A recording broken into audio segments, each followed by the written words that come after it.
Hello friends, welcome to Pratibha academy classes. दोस्तों, आज से मैं एक नई वीडियो सीरीज़ प्रारंभ करने जा रही हूँ जिसमें मैं विगत वर्ष की परीक्षाओं में लगातार पूछे गए प्रश्नों की एक श्रृंखला बनाऊंगी, जिसमें हर रोज़ 25-25 प्रश्न और उत्तरी शामिल करूंगी जो टीजीटी, पीजीटी, केवीएस इन सब परीक्षाओं में कई बार पूछा गया है। तो आइए हम लोग देखते हैं उन प्रश्न उत्तरी को। पहला प्रश्न है आत्मनिर्भरता निबंध के रचनाकार हैं। उसके रचनाकार है बालकृष्ण भट्ट। दूसरा प्रश्न है आंध्र प्रदेश की राजकीय भाषा कौन सी है? तो वह तेलुगु है। तीसरा प्रश्न है आसमान पर चढ़ने का अर्थ क्या है? यह एक मुहावरा है जिसका उत्तर होगा अत्यधिक प्रसन्न करना। तीसरा प्रश्न है इतिहास शब्द का शुद्ध विश्लेषण क्या होगा? वो होगा ऐतिहासिक।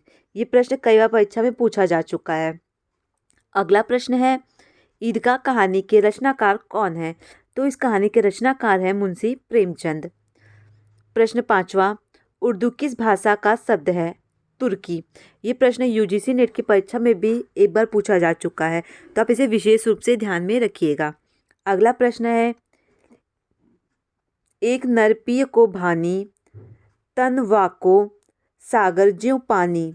यह पंक्ति किस भाषा में है? तो यह पंक्ति ब्रज भाषा में है। आगे हम देखेंगे एक भारतीय आत्मा किसे कहा जाता है? तो माखनलाल चतुर्वेदी को कहा जाता है। एक भारतीय आत्मा किसे कहा जाता है? वो माखनलाल चतुर्वेदी को कहा जाता है। ये प्रश्न भी कई बार परीक्षाओं में पूछा जा चुका है। कठिन काव्य का प्रेत किस कवि को कहा जाता है? वह केशव को कहा जाता है। ये प्रश्न भी बहुत महत्वपूर्ण है क्योंकि ये प्रश्न कई बार परीक्षाओं में पूछा गया है।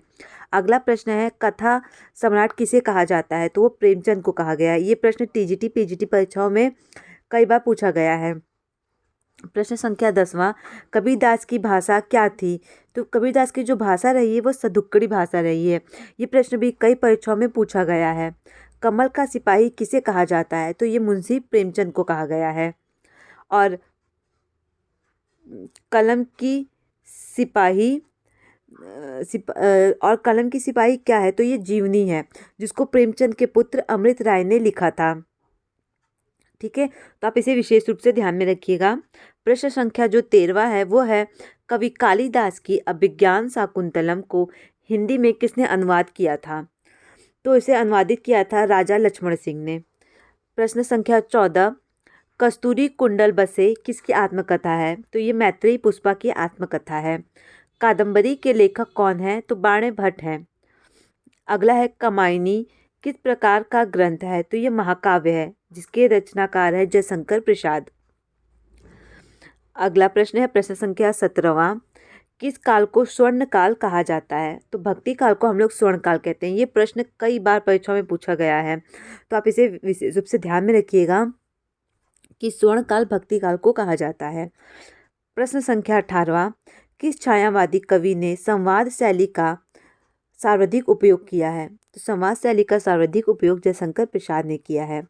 प्रश्न संख्या 19 है किस देश में अधिकतम संख्या में भाषाएं बोली जाती हैं? तो भारत में अधिकतर संख्याओं में भाषाएं बोली जाती हैं। आगे हम देखेंगे रामधारी सिंह दिनकर किस रस के कवि माने जाते हैं? तो ये वीर रस के कवि माने जाते हैं। ये प्रश्न टीजीटी की परीक्षा में पूछा जा चुका है। रामधारी सिंह दिनकर को किस रचना पे ज्ञानपीठ पुरस्कार मिला है? तो उनको उर्वशी पर ज्ञानपीठ पुरस्कार मिला है। हमें विशेष रूप से उन लेखकों को ध्यान में रखना पड़ेगा और उनकी रचनाओं को भी जिस पे उनको ज्ञानपीठ पुरस्कार, साहित्य अकादमी पुरस्कार मिल चुका है वो रचनाएं, क्योंकि कई बार परीक्षा में पूछी जाती है, तो आप इसे ध्यान में रखिएगा। आगे देखेंगे प्रश्न संख्या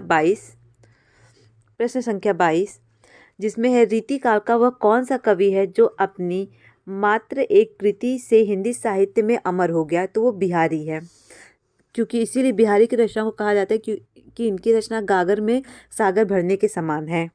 आगे देखेंगे लाल पीला होने का अर्थ क्या है? तो लाल पीला होने का जो अर्थ होता है वो है क्रोधित होना। ये मुहावरा है। आगे देखेंगे ले चल मुझे भुलावा देकर मेरे नाविक धीरे धीरे।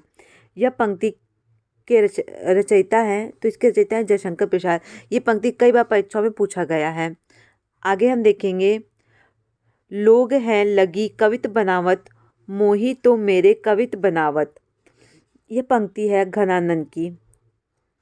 आशा करती हूँ मेरे द्वारा बनाए गए ये 25 प्रश्नों के वीडियो आपको अच्छा लगा होगा। आगे भी मैं इस प्रकार के वीडियो लगातार जो परीक्षा में प्रश्न पूछे गए हैं उनको अपलोड करती जाऊंगी, तो आप इस वीडियो को भी देखेंगे तो परीक्षा में कई प्रश्न आपको आसानी से इस वीडियो से देखने को मिल जाएंगे। Thank you.